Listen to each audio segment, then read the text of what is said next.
అన్నమయ్య జిల్లా రాజంపేట కొత్తబోయినపల్లి అన్నమాచార్య యూనివర్సిటీ విద్యార్థుల ఆధ్వర్యంలో డ్రగ్స్ అవేర్నెస్ ర్యాలీ నిర్వహించారు.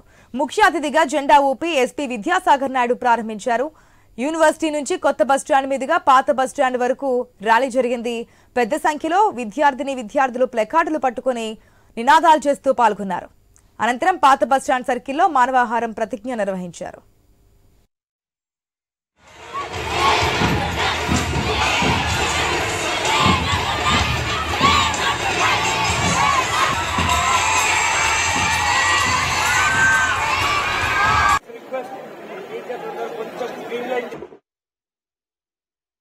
అన్నమాచార్య యూనివర్సిటీలో anti drug awareness campaign conduct చేయడం జరిగింది. ముఖ్యంగా డ్రగ్స్ వద్దు బ్రో అని చెప్పి government initiative anti drug awareness campaign ఉంది.